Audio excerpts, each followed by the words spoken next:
நாதாக்கள் சுகதாக்கள் குறிப்பாக ஜும்மாவிற்கு வருகை பெறுவதற்கும் நம் அனைவரின் மீதும் அல்லாஹ்வின் ரஹ்மத்தும் அருளும் என்றொன்றும் வற்றாத என்று ஒன்றுமாக ஆமீன்.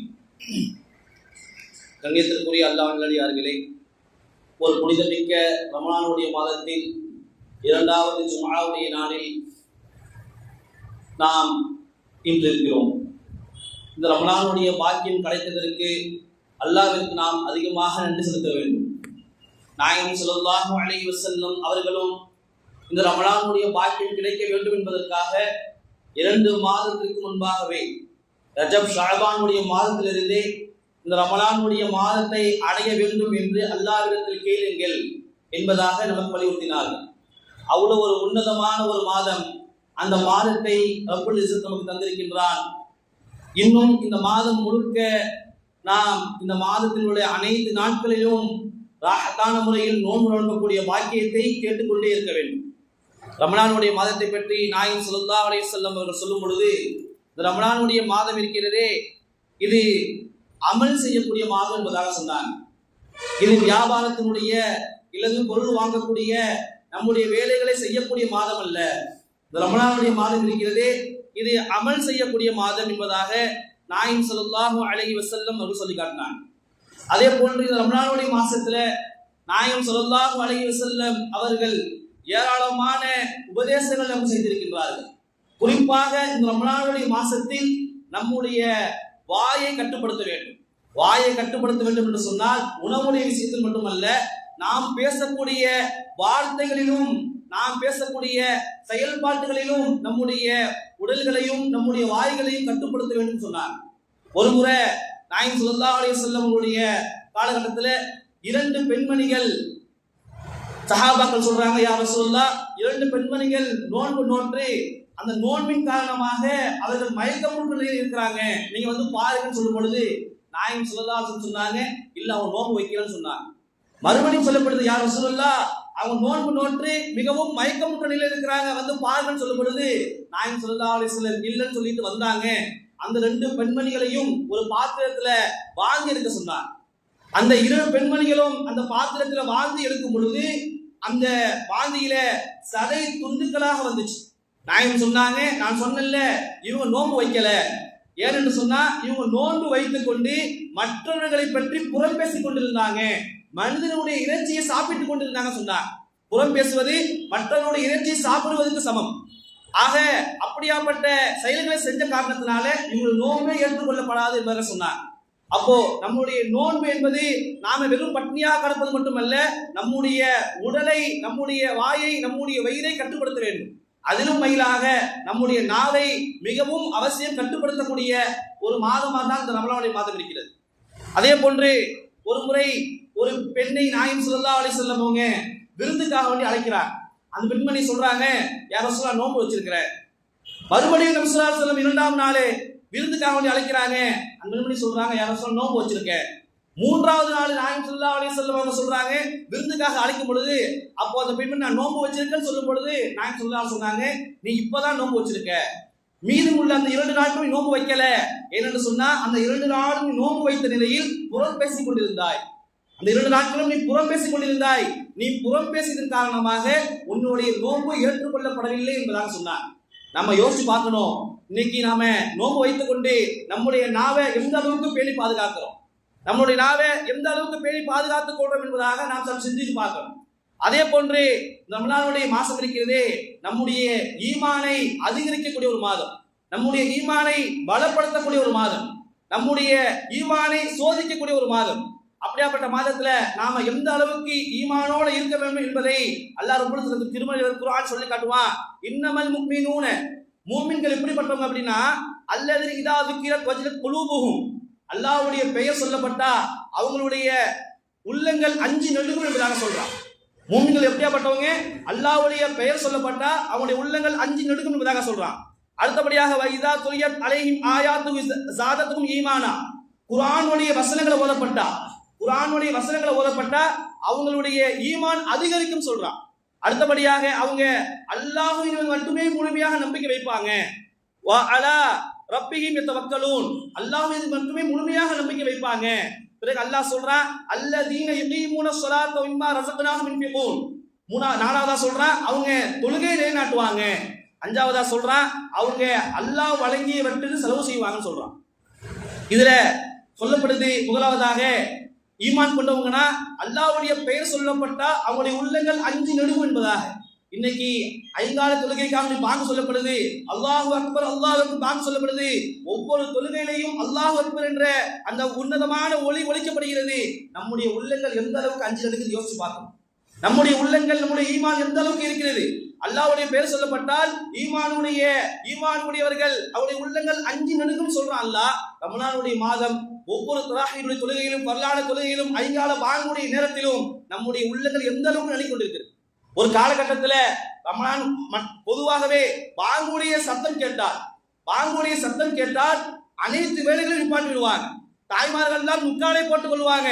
எந்த ஒரு வேலை செஞ்சாலும் அந்த வேலையை அப்படியே ஸ்டாப் பண்ணிடுவாங்க.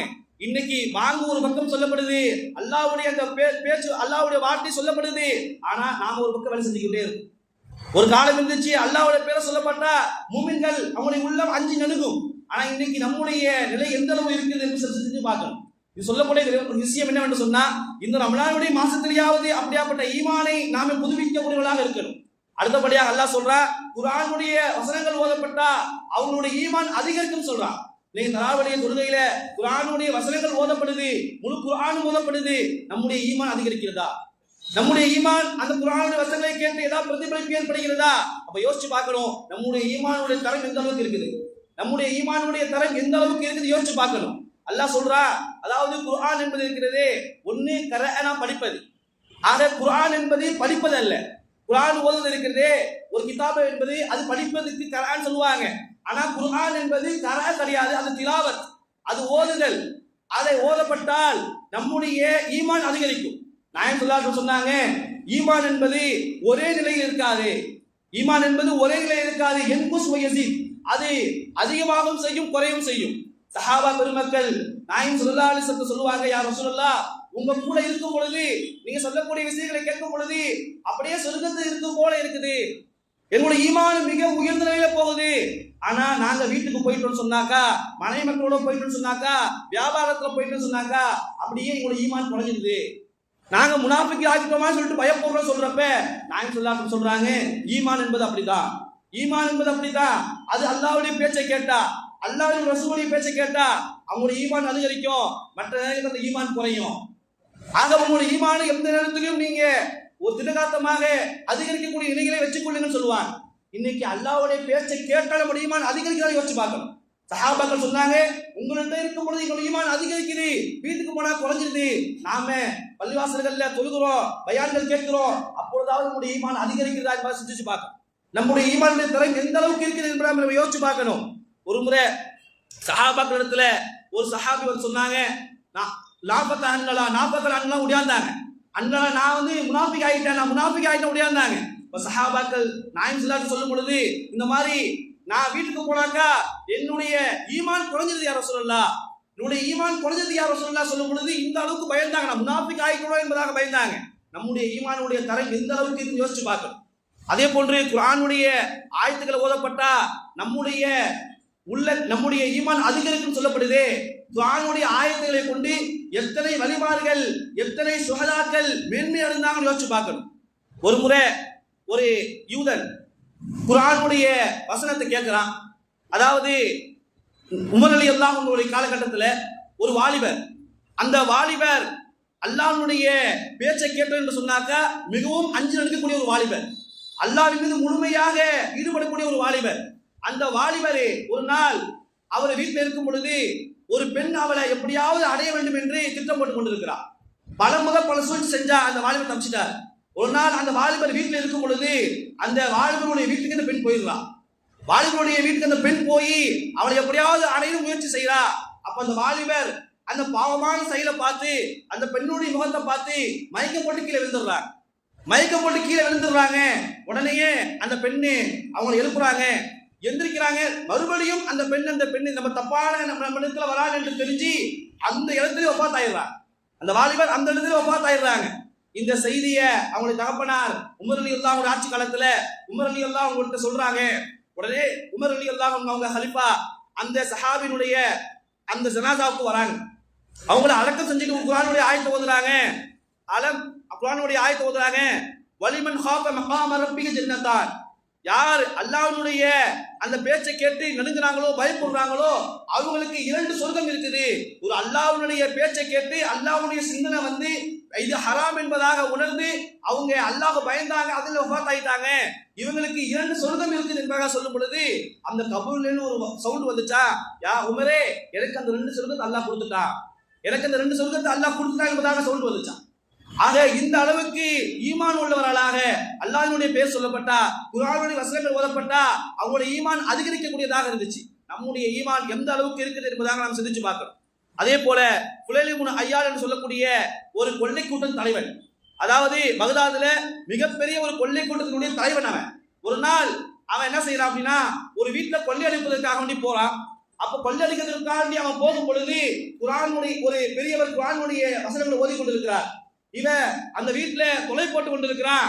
அவன் கொலை போட்டு முடிச்ச உடனேயே குர்ஆனுடைய வசனம் ஓதிக்கிட்டே இருக்கிறாரு.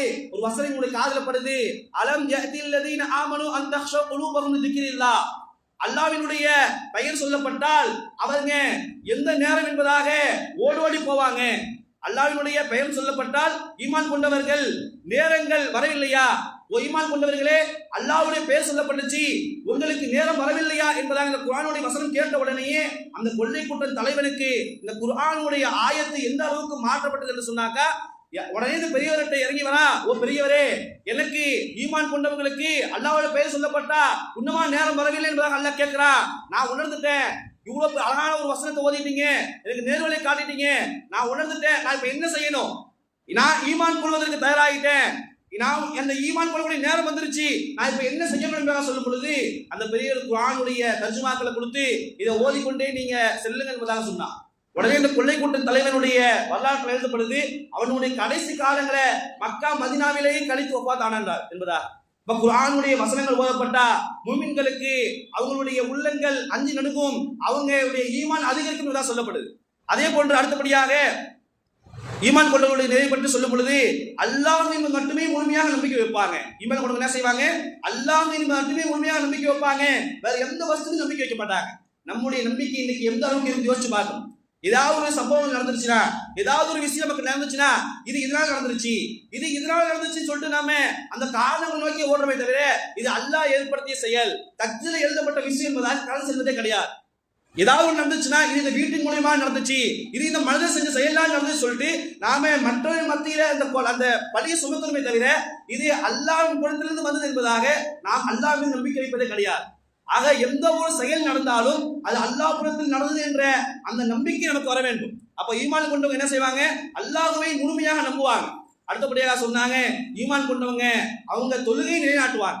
நம்முடைய தொழுகை எந்த அளவுக்கு யோசிச்சு பார்க்கணும், நம்முடைய தொழுகையினுடைய நிலை எந்த அளவுக்கு இருக்கிறது. இன்னைக்கு ஜும்ஆவுடைய தொழுகை ரமலானுடைய மாசம் பள்ளிகள் நிறைஞ்சு இருக்குது என்று சொன்னாக்கா கிடையாது. மற்ற மாதங்களை போன்றே ரமலானுடைய மாதம் இருக்கு. அப்போ ஜும்ஆவுடைய சிறப்பை பற்றி நாயகம் ஸல்லல்லாஹு அலைஹி வஸல்லம் எந்த அளவுக்கு வலியுறுத்தி இருக்கிறாங்க, அந்த ஜும்ஆ நம்முடைய வாழ்க்கையில எந்த அளவுக்கு இருக்கு யோசிச்சு பார்க்கணும். நான் பல ஜும்ஆக்களை சொல்லக்கூடிய ஒரு சம்பவம் இது. ஜும்ஆவுடைய மகத்துவம் எந்த அளவுக்கு உயர்ந்தது என்று சொன்னாக்கா, நாளை மறுமையில் நம்முடைய அந்தஸ்தை தீர்மானிக்கக்கூடியது, நம்முடைய அந்தஸ்தை உறுதிப்படுத்தக்கூடியது ஜும்ஆ தான். இன்னைக்கு எப்படி இங்கு ஜும்ஆவுடைய மஜ்லிஸ் நடக்கிறதோ, இங்க எப்படி ஒரு ஜும்ஆ நடக்கிறதோ, அதே போன்று நாளை மறுமையிலையும் இதே போன்று ஜும்ஆ நடக்கும். கேள்வி கணக்கு எல்லாம் நாளை மறுமையில முடிஞ்ச பிறகு சொர்க்கவாசிகள் சொர்க்கத்துக்கு போயிடுவாங்க, நரகவாசிகள் நரகத்துக்கு போயிடுவாங்க. அல்லாஹ்வை நம்ம யாருமே பார்த்திருக்க மாட்டோம். இப்போ அல்லாஹ் ரப்பல் இஸ்ஸத் அந்த ஜும்ஆவுக்காக வேண்டி ஒரு மனிதர் அழைப்பு கொடுப்பாரு, எல்லா மனிதர்களும் ஜும்ஆக்கு வருவாங்க. நாயகம் ஸல்லல்லாஹு அலைஹி வஸல்லம் அவங்க தொழுகை வைப்பாங்க. நாயகம் ஸல்லல்லாஹு அலைஹி வஸல்லம் சொர்க்கத்தில் முதல் ஜும்ஆ நடக்க தொழுகை வைப்பாங்க.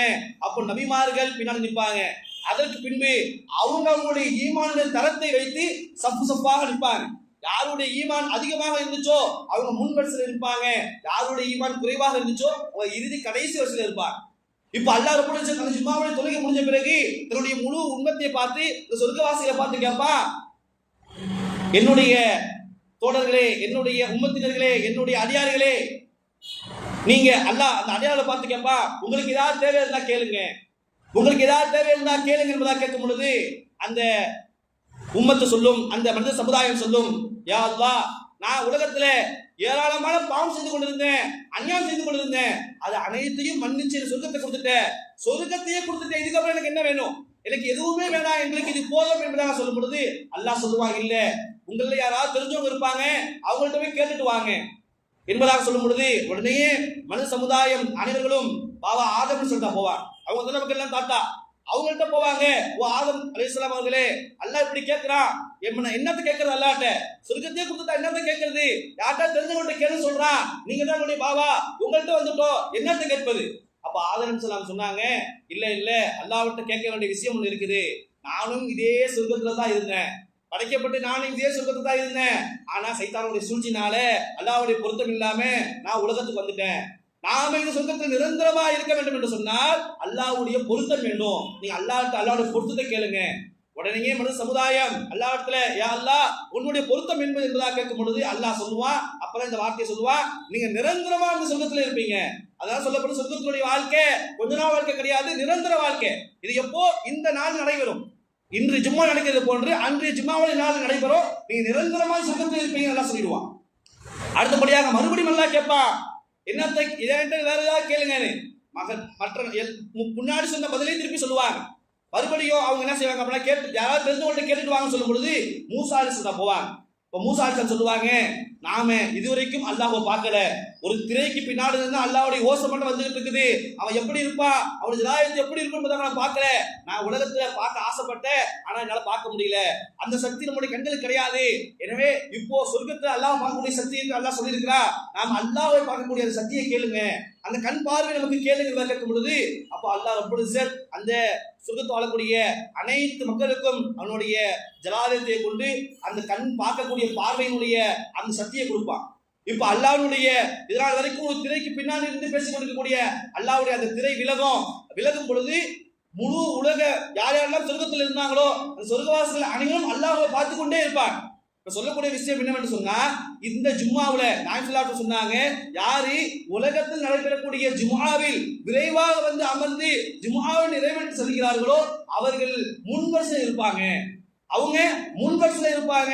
உலகத்துல எப்படி ஜும்மால வந்து முன் சப்புல உட்கார்ந்தாங்களோ நாளை மறுமையிலும் அவங்க முன் சப்புல இருப்பாங்க, அல்லாஹ்வை பார்த்து கொண்டே இருப்பாங்க. யாரு மிக தாமதமாக லேட்டாக மிகவும் லாஸ்டாக வந்தாங்களோ அவங்க லாஸ்ட்ல இருப்பாங்க. இங்க இருந்து உங்களுக்கு நான் எந்த அளவுக்கு தெளிவா தெரிகிறேன், ஆனா கடைசியில உள்ளவங்களுக்கு நான் தெளிவா தெரிய மாட்டேன். அதே போன்றுதான் நாளை மறுமையில் அவங்க அங்க இருந்து அல்லாஹ்வை பார்ப்பாங்க, அல்லாஹ்வுடைய முகம் சரியா தெரியாது, அல்லாஹ்வுடைய முகம் சரியா தெரியாது, அவங்க சொர்க்கத்துக்கு வந்துருவாங்க, ஆனா அல்லாஹ்வை சரியான முறையில் பார்க்க முடியல என்பதாக அவங்க கஷ்டப்பட்டு வேதனைப்பட்டு போவாங்க என்பதாக சொல்லப்படுது. அப்போ இந்த ஜும்ஆவுடைய சிறப்பு நாம வழங்கணும். இந்த ஜும்ஆ எந்த அளவுக்கு முக்கியமானது, இந்த ஜும்ஆவில் நாம் எந்த அளவுக்கு விரைவாக பள்ளியில் அமர்ந்து நாம் தொழுகிறோமோ நாளை மறுமையில் சொர்க்கத்துக்கு போன பிறகு இது மிகப்பெரிய ஒரு நமக்கு வழிவகுக்கக்கூடிய ஒரு ஜும்ஆவாக இருக்கு. அப்ப இந்த ஜும்ஆவை நாம ரமலானுடைய மாசத்திலும் பொதுபோக்காக இருந்தோம் என்று சொன்னா நம்மளுடைய ஈமான் எந்த அளவுக்கு இருக்குது என்பதாக நாம் சிந்திச்சு பார்க்கணும். அடுத்தபடியாக நாயகம் ஸல்லல்லாஹு அலைஹி வஸல்லம் சம்பவம் சொல்லி முடிச்சுக்கிறேன். நாயகம் ஸல்லல்லாஹு அலைஹி வஸல்லம் அவங்க ஒரு முறை சஹாபாக்கள் மத்தியில் அமர்ந்திருக்கும் பொழுது சிரிச்சாங்க.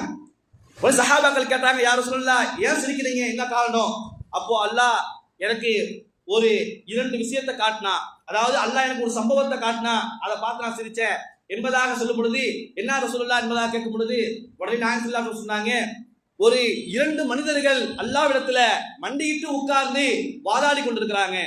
அப்போ ஒரு மனிதர் அல்லாஹ்விடத்துல சொல்றாரு, யா அல்லாஹ் எனக்கு ஒரு மனிதன் அநியாயம் செய்து விட்டான், எனக்கு ஒரு மனிதன் அநியாயம் எனக்கு அநீதி இழுத்து விட்டான், அந்த அநீதிக்கு எனக்கு தீர்வு வழங்க வேண்டும் என்பதாக ஒரு மனிதன் நிற்கிறார்.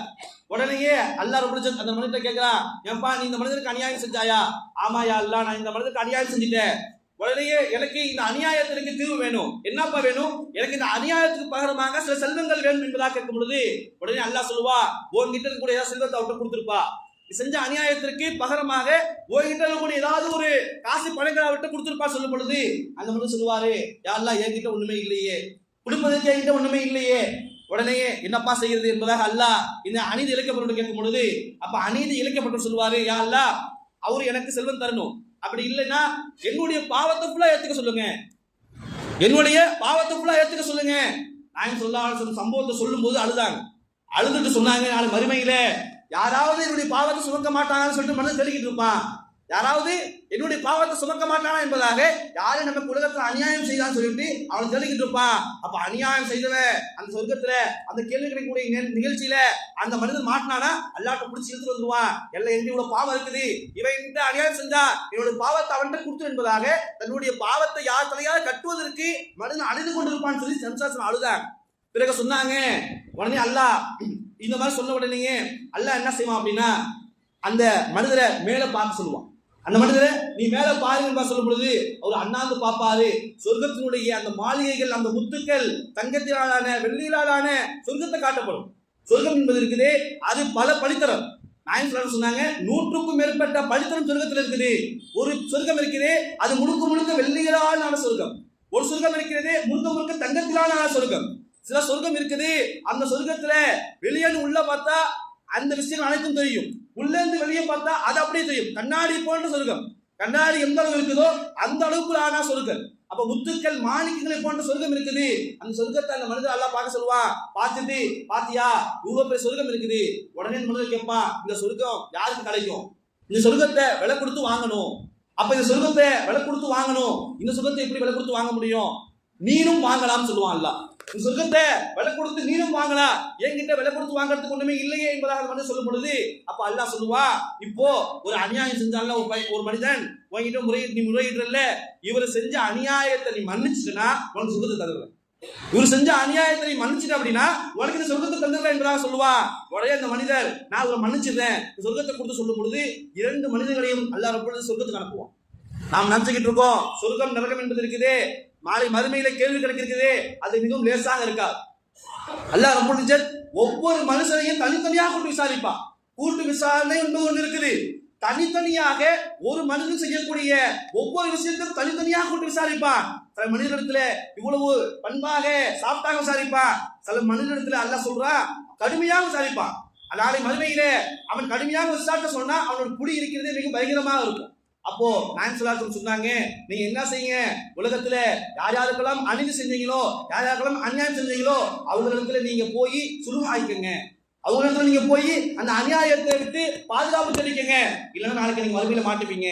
அவங்களுடைய பாவத்தை உங்க தலையில கட்டிடுவாங்க. நாயகம் சொன்னாங்க, அதற்கு ஒரு உன்னதமான ஏற்ற மாதம் ரமலானுடைய மாதம். ரமலானுடைய மாதத்திலேயாவது நீங்க என்ன செய்யுங்க, உங்களுடைய சக நண்பர்கள் மத்தியில் இருக்கக்கூடிய அனைத்து அநீதிகளையும் சரி செஞ்சு கொள்ளுங்க. யார்கிட்ட பேசாம இருக்கீங்க அவங்கள்ட்ட பேசிக் கொள்ளுங்க.